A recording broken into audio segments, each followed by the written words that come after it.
Dear students, today we take up a lesson for discussion, that is historical approach of Savigny. The historical school in jurisprudence reflects its belief that a deep knowledge of the past is essential for a comprehension of the present. A study of existing legal institutions and contemporary legal thought demands an understanding of historical roots and patterns of development. Savigny of Germany and Henry Maine of England are the principal supporters of this school. Montesquieu, Puccia, Vinogradov and Carter are the other contributors for the development of historical jurisprudence. The background of historical jurisprudence. The natural law philosophers of the 17th and 18th centuries had looked to reason as a guide for discerning the ideal and most perfect form of law. They were interested in the aims and purposes of the law, not in its history and growth. The analytical positivists believe that law must be studied with reference to state. The historical school emphasizes that law is not invariably a product of state, but a phenomenon that is to be found in every human society, primitive or modern. Law as it is cannot be understood in proper perspective without a study of the historical process which has evolved the law.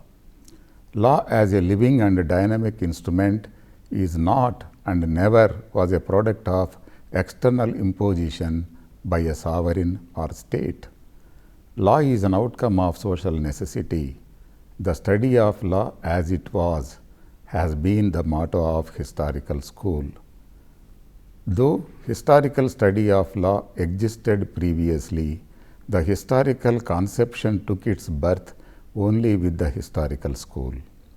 The main reasons for the rise of historical school in the 19th century are great political upheaval of the French Revolution and change in the character of scientific speculation as a sequel to Darwin's theory of evolution. Historical school is a strong reaction and revolt developed against the unhistoric and sterile character of law, expounded both by natural law thinkers and as well as analytical positivists. Historical jurisprudence, therefore, viewed law as a legacy of the past, a product of each individual community or people or nation, embodying and reflecting its peculiar traits, unique customs, special habits and other peculiarities which are deeply rooted in its heritage and culture. Accordingly, historical jurists regard law as a biological growth, an evolutionary phenomenon, and not as an arbitrary, fanciful and artificial creation. As Pollack observes, the historical method is nothing else than the doctrine of evolution applied to human societies and institutions. Historical school demonstrated the racial, ethnic and linguistic traits of law limited to a community, well knitted by shared culture and common past heritage. Both analytical and historical schools were contemporaries in legal thought of 19th century. Both the approaches were reactions against metaphysical thinking. They denied the universal character of natural law. However, there is difference in the approach of analytical and historical schools. According to analytical school, ubi civitas ibi lex, which means where there is state, there is law. According to historical school, ubi societas ibi lex, which means where there is society, there is law. Existence of state is not a precondition for the existence of law. Law is anterior to state or law is older than state. Thus, the historical jurists laid foundation for sociological jurisprudence by emphasizing the relation between law and society. distinction between legal history and historical jurisprudence. It may be observed that historical jurisprudence is not merely descriptive history of law and legal institutions and has to be distinguished from legal history. Legal history is merely a factual record of the development of law and of legal institutions of a community without being critical. It merely indicates their historical growth and major changes in a narrative and descriptive form.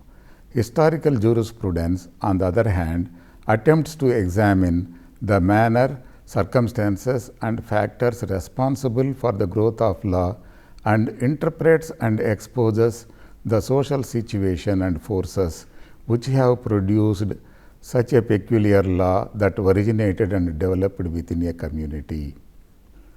Montesquieu, a forerunner of historical school. Historical school is generally associated with the name of Savigny. However, there were other early forerunners of this school who heralded the evolutionary approach to law by undermining the 18th century natural law. Montesquieu in France laid the foundation of historical school of jurisprudence. In his Spirit of Laws, which appeared in 1748, advocated the thesis that all laws, whether physical or positive, do not spring from caprice, but are the assertion of the cause and effect and must be framed in the light of entire social surroundings and biological environment. Indeed, the spirit of laws with each nation, according to Montesquieu, is conditioned by environmental factors. He said, laws should be adopted in such a manner to the people for whom they are framed, that it should be a great chance if those of one nation suit another. Laws should be in relation to the climate of each country, to the quality of its soil, to its situation and extent, to the principal occupation of the natives. Laws should be in relation to the degree of liberty which the Constitution will bear, to the religion of the inhabitants, riches, numbers, commerce, manners, and customs. Montesquieu was of the view that there is not one best form of state or constitution. No law is good or bad in the abstract. Every law, civil and political, must be considered in its relation to environment. Thus, Montesquieu laid the foundation for comparative, historical, and sociological jurisprudence. Savigny's theory of Volksgeist. Frederick Karl von Savigny studied at the universities of Marburg, Göttingen, and served as professor of civil law at the University of Marburg, Landshut, and Berlin. His works are Law of Possession, Contracts, The History of Roman Law in Middle Ages, and System of Modern Roman Law. Savigny continued to devote himself in the study of jurisprudence till his death a year after the publication of Darwin's The Origin of Species. Savigny lived during an era dominated by effects of the French Revolution and the Napoleonic conquests. Before 1814, Germany was divided politically, legally, and linguistically into smaller states. Napoleon had launched war against German people and had conquered many parts of German states. He imposed French political and legal system on alien Germans much against their will. The Germans were fighting not only against a foreign invader who deprived them of national independence, but also imposition of foreign law and language over them, which were alien to their culture. Thus, French political and legal system based on French culture and traditions were irksome, insulting, and hurtful to German people whose law, language, history, heritage, and requirements were different from that of the French. The slogan, Germany for the Germans, became a powerful and uniting political force to unite all German people against French political and legal domination. Moreover, 19th century has been the age of nationalism. Although Napoleon had been defeated, yet Germany was still politically divided. The political unification of Germany was hanging in the balance. German people faced two problems. One was political and the other one was legal. The political problem was unification of German states and the legal problem was codification of German law. Thiebaud's proposal.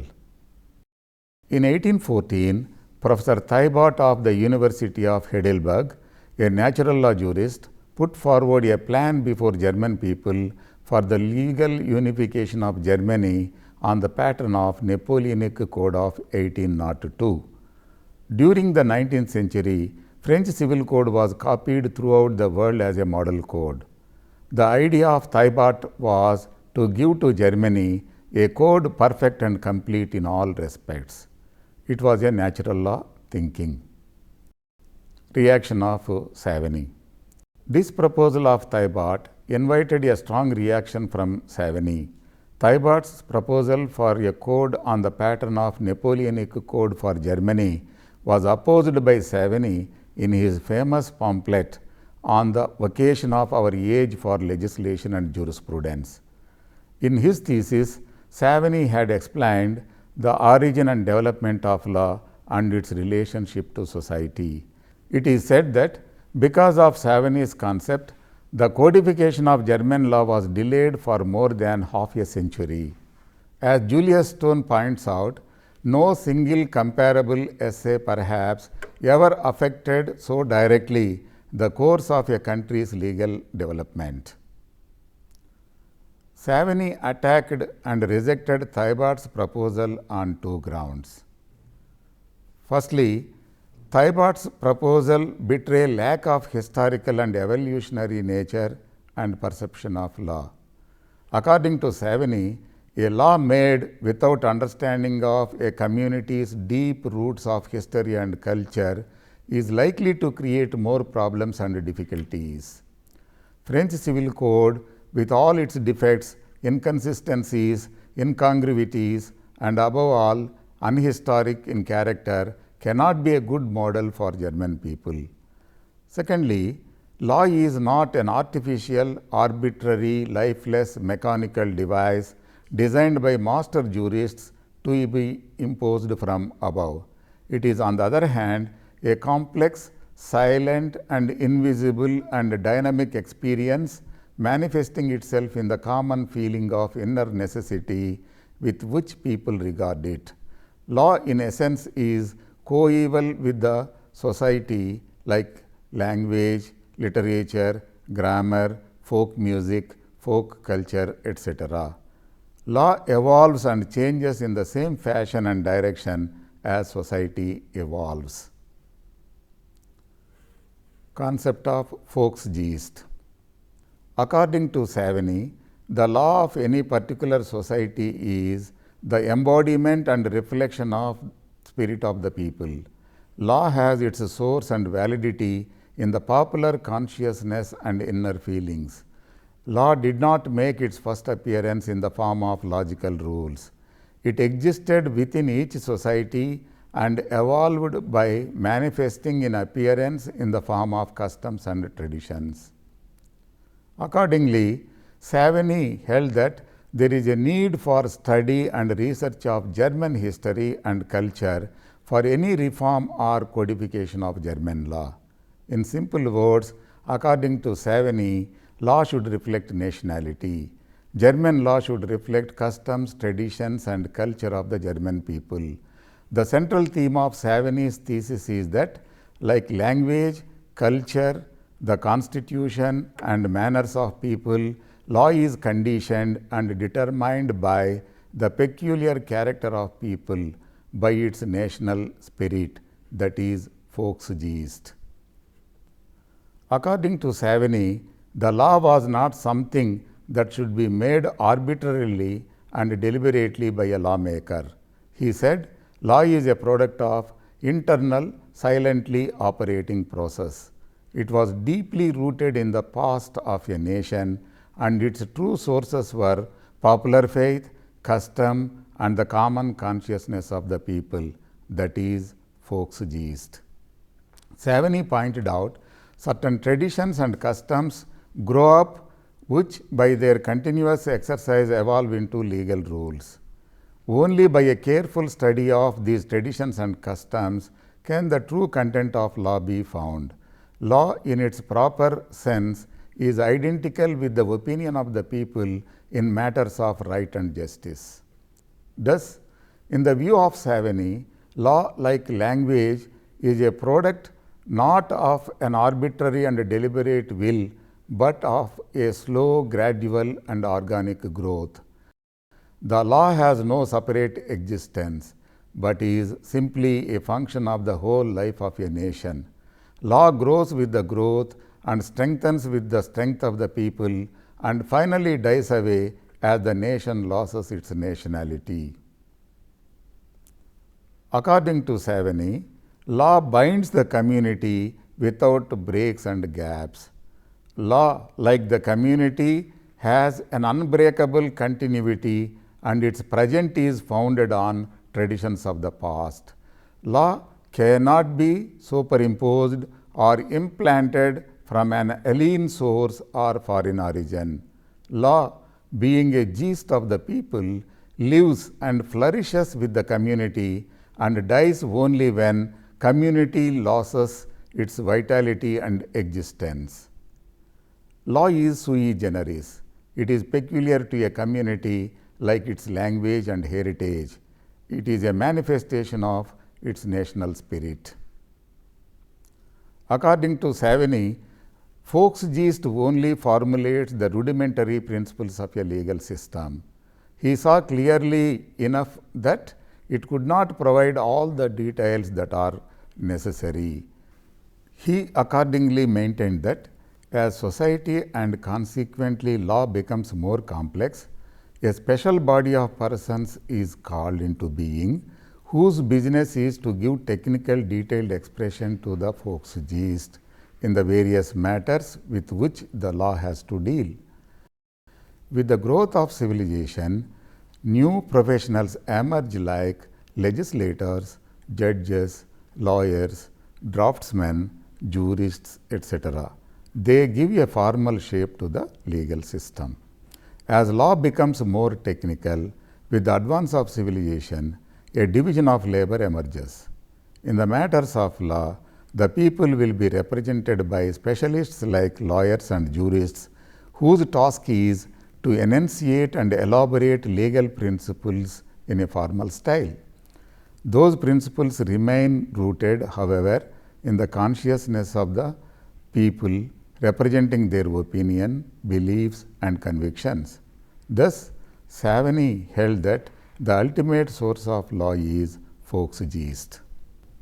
It is Savigny who made lasting and conspicuous contribution to the historical jurisprudence. He has been regarded as founding father of historical jurisprudence. Savigny expounded the theory of growth and evolution prior to that of Charles Darwin's The Origin of Species, which was published in the year 1860. That is why Savigny has been styled as Darwinian before Darwin. Savigny and codification of German law. Savigny was not, as a matter of principle, against codification of German law for all times to come. He opposed codification process dominated by natural law philosophy. He opposed codification of German law on the basis of French code. Savigny observed that before embarking on codification process, there should be adequate study and research into the historical past so as to cover the customs, traditions, culture, and heritage of the German people. Custom as formal source of law. According to Savigny, law cannot be understood without an appreciation of the social background. Law is as much a part of national inheritance as language or religion, and it cannot be cast and recast by professional jurists or statesmen according to their views. The formation of law is assigned to the gradual working of the customs and not to the arbitrary and deliberate will of the legislator. Savigny maintained that legislation is subordinate to custom. Both legislation and precedent derive their force and validity from custom. Main features of Savigny's theory. The main features of Savigny's theory are enumerated as follows. Law is discovered or found and cannot be artificially invented or made. Law is sui generis, that is peculiar to a community. Law resembles language and culture in many respects. Law, like language, grows, evolves and has deep roots in the social, economic and other factors. Law cannot be of universal validity, nor can they be constructed on the basis of certain rational premises and eternal principles. Legislation as a source of law has a subordinate place. Custom is the typical form of law. Custom is the formal source of law. Precedent and legislation derive their force from custom. Law primarily relies on common consciousness of the people, popularly known as folk's gist. Law should reflect nationality. Law comes from the people, not from the state. Folk's gist provides only the rudimentary principles of a legal system. Law grows peacefully and spontaneously in every society without any gap or break.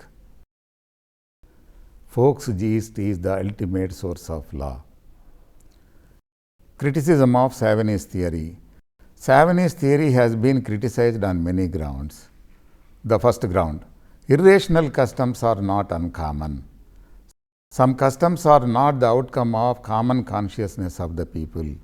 Hence, Savigny is wrong when he says that all customs are the product of common consciousness of the people. Professor C.K. Allen says, many customs are the outcome of the interests of strong and powerful minority or of the ruling class. Allen gives the example of slavery to support his own contention. Moreover, some rules of customary law may not reflect the spirit of the whole population. For example, local custom. Number 2, undermine the importance of legislation. According to Julius Stone, Savigny ignored importance of legislation as an instrument of social change. In all modern developing societies, legislation is an important instrument of social change and social reform. Abolition of the practice of sati, introduction of divorce, restraint on child marriages, dowry prohibition, etc. are some of the many examples in India where gradual changes by legislation have been brought in, even though it meant changes in the age-old customs and traditions. Point number 3, undermined juristic writings. Diaz and Hughes pointed out that the folk's gist theory minimizes the influence which individuals, sometimes of alien race, have exercised upon legal development. There are jurists who by their genius are able to give legal development new directions. The creative work of jurists undermined by Savigny's theory. Point number 4, the paradox of Roman law for the German people. Savigny emphasized the national character of law, but he himself took inspiration from Roman law. For Savigny, the mixture of German law and Roman law could provide an excellent base for juristic development of unified system. The reception of Roman law in Germany and subordination of German law to Roman law is contrary to the theory of folk's gist. how Roman law could be a true reflection of the Volksgeist of the German people. Point number 5. The contemporary scene is different. Roman law is followed in Europe. German civil code has been adopted in Japan. The Swiss code in Turkey. French code was introduced in Holland. And the adaptation of English law in India and other Commonwealth countries are the examples that are inconsistent with the theory of Volksgeist. Point number 6. Extrapolated the concept of Volksgeist. Diaz points out there is an element of truth in Savigny's idea of Volksgeist. However, Savigny extrapolated his Volksgeist into a sweeping universal, but it is common experience that in a small group, people hold different views on different issues. Point number 7. Role of judges and lawyers undermined. Bodenheimer is of the view that Savigny was well aware of the fact that in an advanced system of law, legal scholars, judges and lawyers play an active part in shaping the legal institutions. He knew that popular spirit does not fashion codes of procedures, rules of evidence and bankruptcy laws, but he viewed the technical jurists less as members of a closed profession than as trustees of the people and as representatives of the community spirit authorized to carry on the law in its technical aspects. Point number 8. Law may be an outcome of conflict of interests. The national character of law seems to manifest itself more strongly in some branches than in others. For example, in family law rather than in commercial and criminal law. The law of trade unions did not arise out of a popular consciousness of its righteousness, but out of a conflict of interest between two classes of people, the employees and the employers. Point number 9. Undue importance attached to the past. The merit of historical school is that it clearly brings out the fact that law is a product of social growth. The drawback of historical school is that it tends towards conservatism, and as Harrison points out, one may develop excessive attachment to and undue reverence for the past, ignoring the present in the process.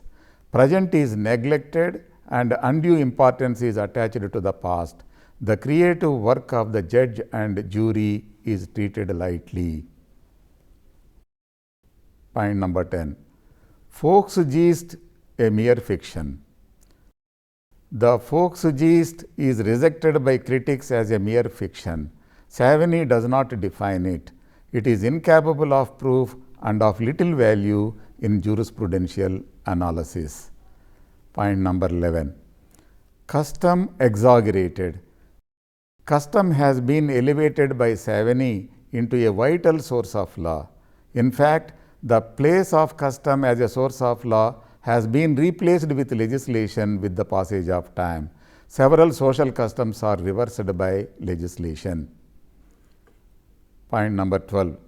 Scope for perverted interpretation.